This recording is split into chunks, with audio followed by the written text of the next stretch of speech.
Hey yo, Shalom. All praises to the Most High, Yahuwah, Yehoshua. This is YYBY. Hey, I want to talk about plugins, stock plugins, and third-party plugins with music. I actually talked about this in one of my previous dolls, but it's some things I ain't really break down. I ain't be specific about. I use just about every third-party plugin, and to this day, I still search for them. You still buy some of them and download them and just to see what they do, just to prove me wrong or try to prove me wrong about what I'm about to tell y'all. You know, because my point is I still give stuff a chance.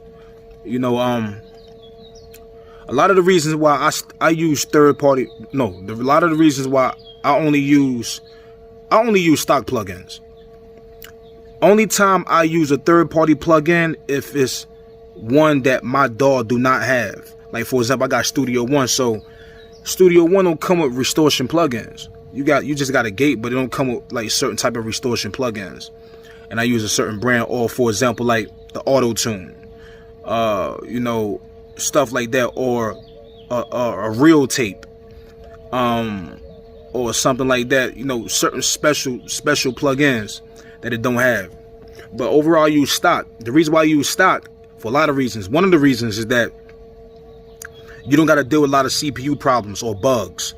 You know, the plugins that come with it, built with it, they function, they specially made for it, so they function better.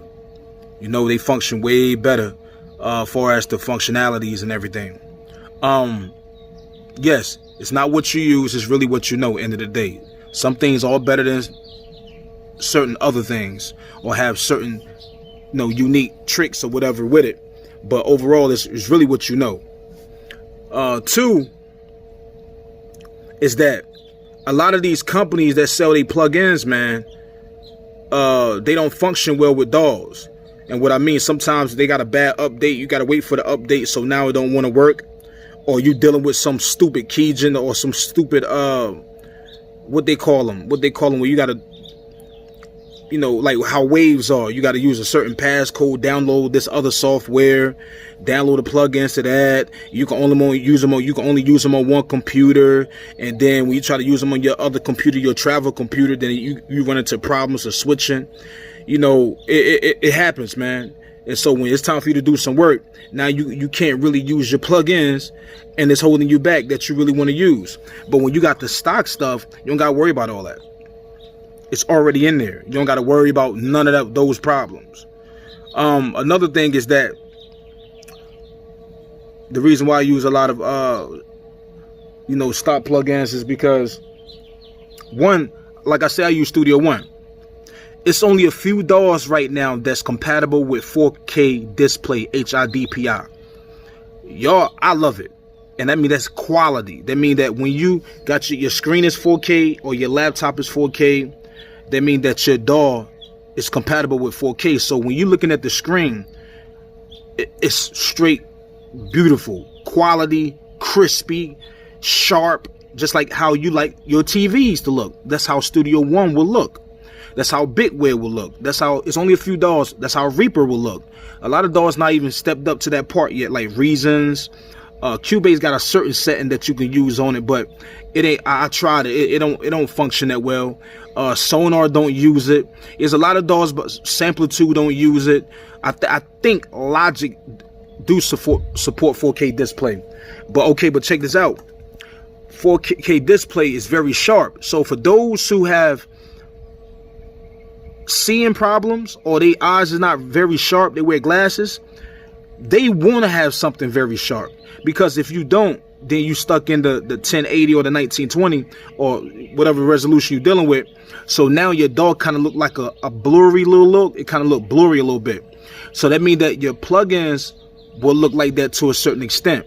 The only way you'll know if you already dealt with 4K display, then you know the difference. If you never upgraded to 4K display, then you don't know what you're missing. So, you know, it's kind of hard to speak on it if you really don't know what you're missing. But when you get this DAW, Studio One, what happens is that when you download these plugins, first you can only use 64-bit. So what I'm about to tell y'all is either Studio One is bugging or everybody else need to step their game up. You could take it either way. I say they need to step their game up. With the plugins, you can only use 64-bit because 64-bit will function better. The plugins that don't support 4K display, they will be, you got an option in Studio One where you can change the resolution of the plugins. The plugins will be, when they get huge, they are blurry. They're not sharp. They're not sharp. They're not blurry. Sometimes they function weird. I tried so many of them. And then if you turn it off and you turn on the 4K display for the plugins, then those plugins that don't support it, the plugins are sharp. They look nice, but they are very small, man. They are very small, man. So imagine if you got a laptop. I have a 50-inch screen and they small as hell on that part. So when you got your lap, because I got my laptop connected to my screen. So when I got my laptop open at the same time, I'm testing them out to see the difference. So when I do travel, I can still use the plugins. The plugins so tiny. They are so tiny. So that means that when you have to change the resolution of the plugins, it's an option in Studio One. You could change the resolution of it. Then they'll get big, but it's like they crazy blurry and they function weird. So a lot of companies not stepped up. They you know, the compatibility for as supporting 4K display. Is only a few plugins like OcuSons, the Restoration plugins that's compatible with 4K. You know, it's a certain, I think Slate Digital Reel I got that's compatible with 4K display. See, but the stock stuff that come with Studio One is beautiful. They fit perfect. They fit perfect. You don't have those problems. So my point is that that's a lot of the problems you will run into with any DAW with 4K display, because a lot of these companies, not even Waves not even supporting it. I download the Waves version, unless the newest version that's out right now, you know, they support it, but most of the companies, they don't support them. So they be big and, you know, they be blurry, and I don't like that blurry look, because it's kind of like you're looking at a DAW that's very sharp. It's kind of like looking at a movie, right? You used to like 1080, and then when you get to 4K display high quality, it's like, why would you want to go back to 1080 for? Or why would you want to watch a movie that's most of the stuff showing 4K, then certain parts of the movie is showing 1080 or something? You're going to see the difference. You're not going to like it. That's men. That's us, you know, when it comes to that type of stuff. So my point is that you won't enjoy it. Because, yes, even though it's all about what the DAW put out, the quality of the DAW, but at the end of the day, you still want something that people and companies put their time into, and you like the quality and how it looks, and from the logos, from the clarity to the colors to everything. You want it to look nice also. It's like fixing a car. You're not fixing the car, it's like cleaning a car. You got a nice car, but you want your car clean. There's nothing like when that new car is clean. So, you know, so these are the things that you're running to when you're dealing with DAWs that already support the 4K display. And then when you're dealing with plugins on that level, you're dealing with all type of bugs. You got to wait for an update. You know, they don't function well a lot of the times. And then when it's time for you to use your plugins, all these the keygens and all the little what they call it, the download things where you have to, you know, after you pay for the plugin, you got to download the plugin and reinstall it inside another software that you got to download, and you can only use it on 1 or 2 computers.